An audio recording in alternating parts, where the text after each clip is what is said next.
Hello everyone, this is Wilson here. Today I want to talk about finding the derivatives of all these three functions here. And as you can see, those three functions, they are different. This one is sine square of x, that one is sine x squared, and then this one is sine of 2x. And each of them you will have a outer function and also an inner function. And so when we differentiate these functions, then we will need to use the chain rule, but we are going to do it differently for each function. It's really because the outer functions are different and then the inner functions are also different. So I'm making this video because I want to clear the confusion for differentiating these three functions right here. So let's get started. Okay, so first, let's talk about what each function actually is. If you look at this first one right here, y equals sine square of x, that's actually the sine function that's inside the square function. So we have the sine of x and then the whole quantity square. Okay, so now as you can see my notation right here, this is still y, right? This is not y prime, so we are not differentiating the function yet. We are just rewriting the function so that it's easier to see what it looks like. Okay, now for the middle function right here, we have sine of x squared. And if we're rewriting it into a better form, then we can actually add in some parentheses to clear the confusion. When the square is being put right here, that's really just saying that the square is only applying to the x. And so we have the x square that's inside the sine function.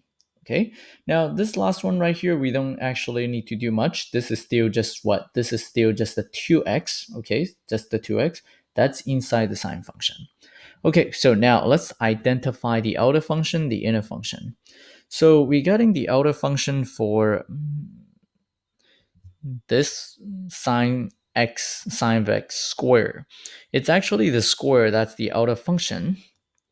And so you can think of that as some quantity square or simply just the x square. And then what about the inner function? The inner function for this one is going to be the sine of x.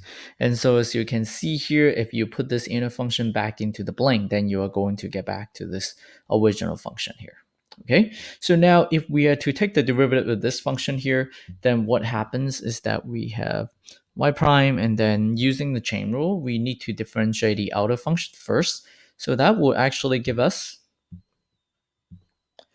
2 times the quantity, right? And then because we're using the general power rule right here, we're going to subtract 1 from the 2. So we get the first power right here. And for this blank right here, we need to put in the original inner function in here. So don't change anything, just put in the original inner function. And then what's next? And then you need to multiply, right? We need to multiply by the derivative of the inner function. The derivative of sine of x is cosine of x. So we get the cosine of x here. This is due to the chain rule. And so if we clean up the expression, our derivative would actually just be 2 sine of x cosine of x.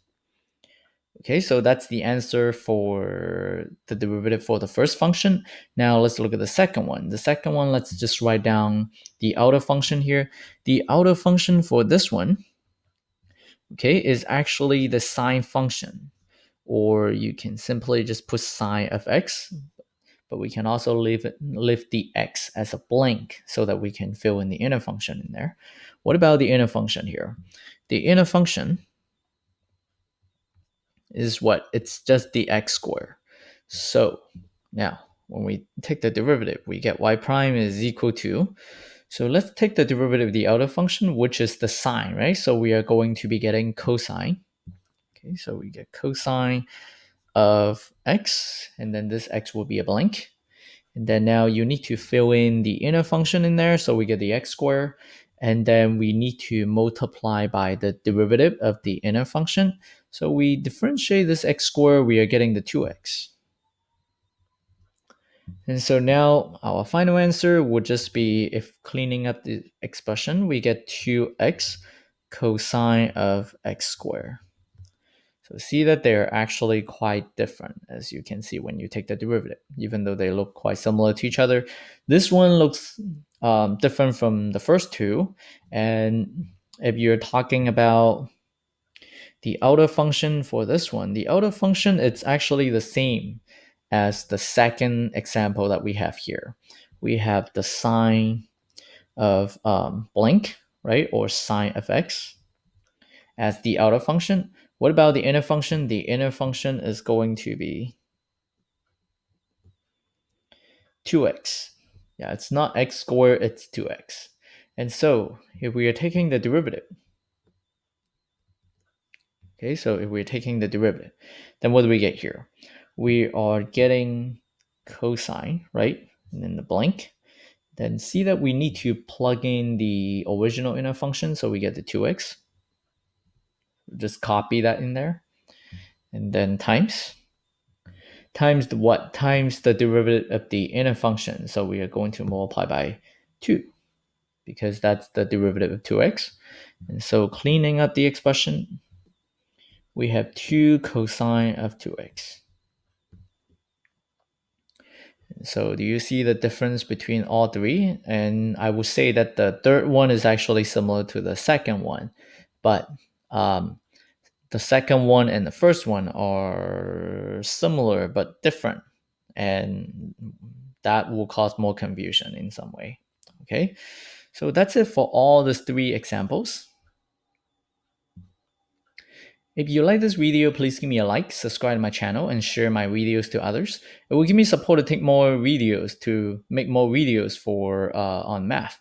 If you have questions or have a topic that you want me to talk about, please leave me a comment. Thank you for watching this video. I will see you next.